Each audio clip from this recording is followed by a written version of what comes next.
देखिए, सबसे पहले तो लापता, भाग गए, भगोड़े हैं, इस प्रकार की भाषा भारत की सार्वजनिक जीवन में और संसदीय जीवन में अभी अभी सुनाई पड़ती है। जब से संसद सत्र शुरू हुआ तब से लगातार मैं संसद में आता हूं, मेरी चैम्बर में बैठा हूं।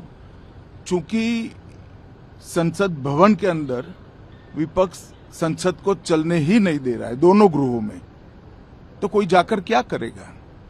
जहां तक चर्चा का सवाल है, सरकार की ओर से किरण रिजिजू जी ने, जो हमारे पार्लियामेंट्री अफेयर्स मिनिस्टर है, उन्होंने बहुत स्पष्ट कर दिया है कि जो नीट आंदोलन के छात्र प्रदर्शन पर सभी प्रकार की चर्चा करने के लिए सरकार तैयार है और चर्चा के लिए समय सुनिश्चित किया जाए और विपक्ष तैयार हो जाए। पहले तो ये यही मांग कर रहे थे, हमने हाँ बोल दिया। मेरी ओर से भी मैंने कह दिया है कि मैं किसी भी सवाल का जवाब देने के लिए संसद में तैयार हूं, मगर वो चर्चा ही नहीं होने देना चाहते।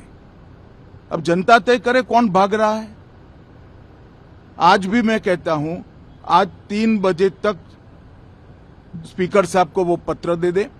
3 बजे से लेकर कल 3 बजे तक सभी प्रकार की चर्चा के लिए हम तैयार हैं। मैं सदन में ही बैठूंगा, सबको सुनूंगा और सब चीजों का जवाब दूंगा। सरकार के पास छुपाने के लिए कुछ नहीं है। वो भी चर्चा करूंगा कि आपने क्यों चर्चा नहीं चाहिए। भारतीय जनता पार्टी की मोदी जी के नेतृत्व में सरकार, एनडीए की मोदी जी के नेतृत्व में सरकार हर चीज पर चर्चा के लिए तैयार है।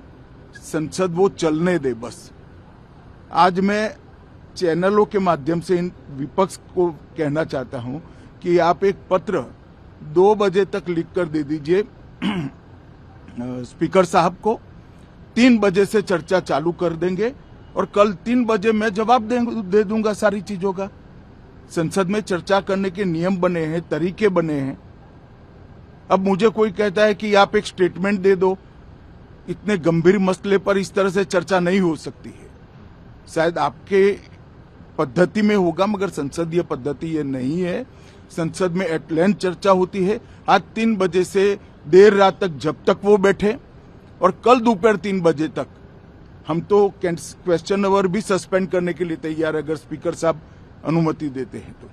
कल 3 बजे तक मैं चर्चा के लिए तैयार हूं। मैं खुद बैठूंगा, हर चीज लिखूंगा और हर चीज का जवाब दूंगा, जिससे देश की जनता के सामने सारी चीजें स्पष्ट हो जाए, दूध का दूध और पानी का पानी हो जाए।